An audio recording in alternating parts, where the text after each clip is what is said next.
What's unhealthy about money? Money is just a means, isn't it? Man is not obsessed with money. Man is obsessed with what money can buy, isn't it? It is the empowerment that the money brings, which people want. It's not the money that they want, the empowerment that the money gives you, isn't it? The access and the freedom that it gives you with the physical world, which people want. So, money is not the thing. Money as a means, yes. So is something wrong with money? What's wrong? We created it, isn't it? Otherwise we could have still continued our transaction in barter system. Because our transactions got complicated, barter became too tricky. We created currency.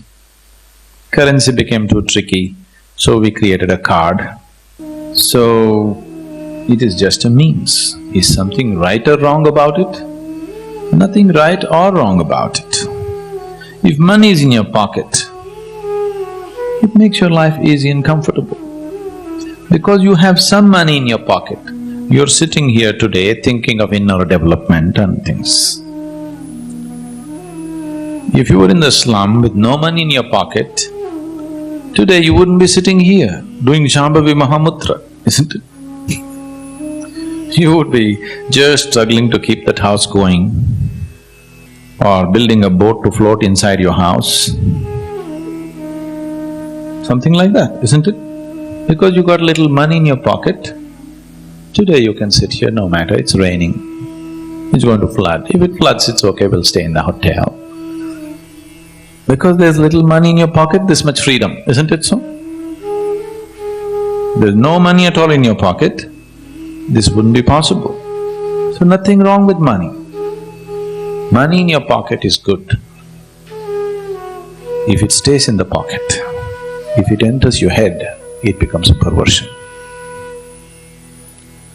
For most people, it's entered their head and it's become a perversion. Keep the money in your pocket, makes life easy and good. You can sit and meditate. Yes? If you have enough money that you don't have to work for your living tomorrow, you can just take off 1 month and just meditate, isn't it? Which the man who is struggling for money for tomorrow's food cannot do, even if he wishes to do. So money in the pocket is very good.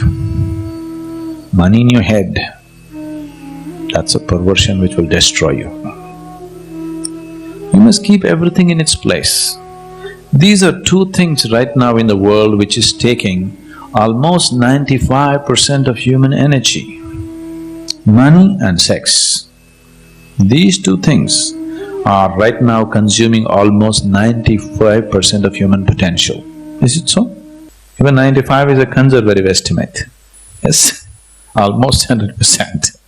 As money is in your pocket is good and nice, similarly if sex is in your body, it is nice. But if it enters your head, it becomes a perversion. It's gotten into people's heads. It's not in their body, it's gotten into their heads. If it was in their body, it wouldn't be all the time. It would be only some time, isn't it? It's gotten into their heads and it's all the time. This is a disease. If you know how to keep money in your pocket and sex in your body, then you would live your life well. You got both these things into your head, now you can't live well. You live like a diseased person because it will rule you from inside and destroy you in many different ways. Everything beautiful about you will be taken away once money and sex enters your head, isn't it? Right now, do you see the whole world is painted either with money or sex, at least the civilized part of the world. Everywhere you see, it's dripping with either money or sex. Just drive in Bombay city and see. Every advertisement, every magazine, every book, it's either dripping with money or sex, isn't it so? Now, these two things, if they fall into their natural places where they should be, they are not a problem.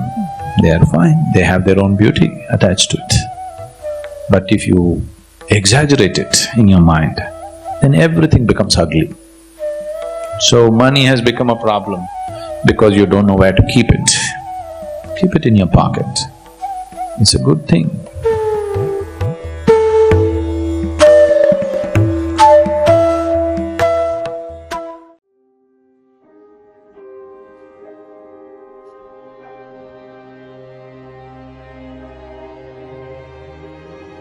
Money is just a means, not an end.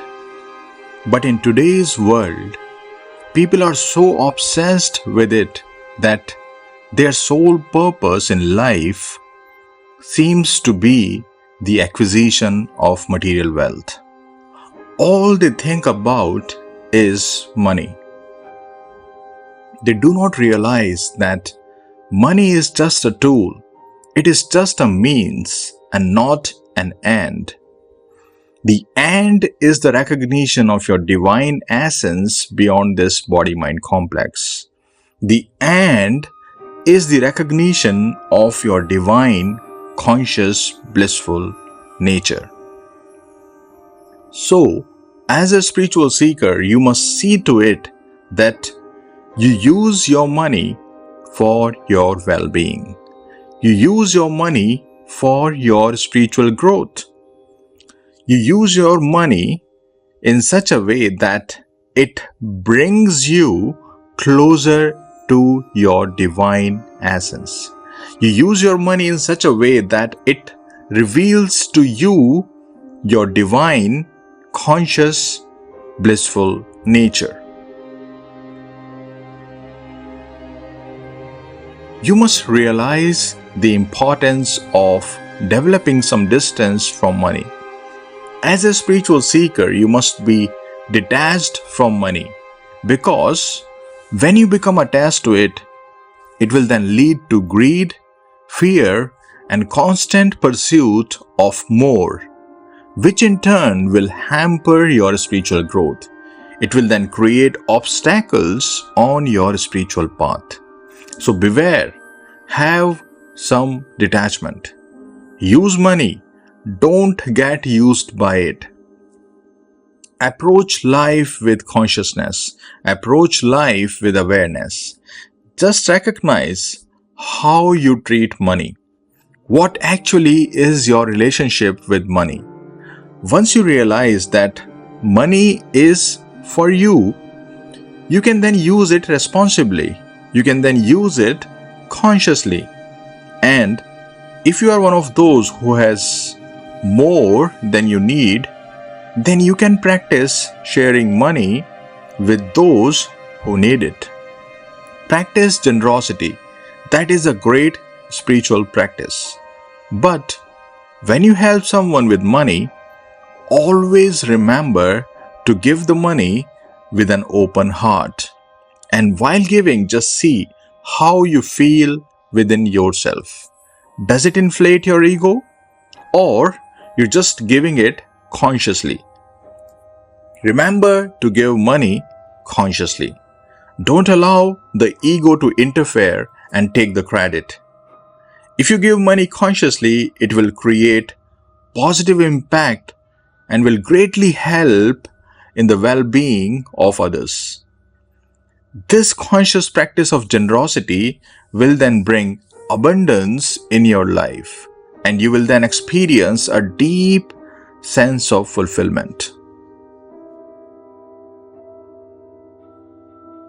You can earn as much money as you want, but keep this one thing always in mind, that true wealth exists within you and not outside.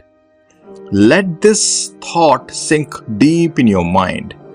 Let this thought go deep in your very being, that true wealth exists within you as you. Your divine conscious nature is the true wealth. Material wealth is nothing compared to this imperishable treasure that exists within you.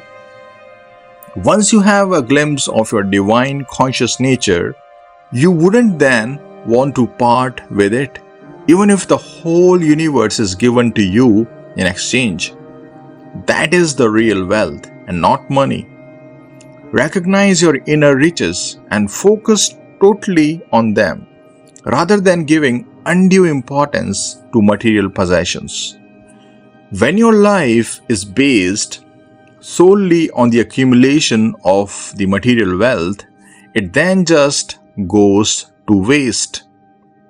So recognize the importance of finding joy and fulfillment in life beyond material acquisitions. Remember that you can experience eternal peace and joy only when you experience your divine conscious nature and not through money.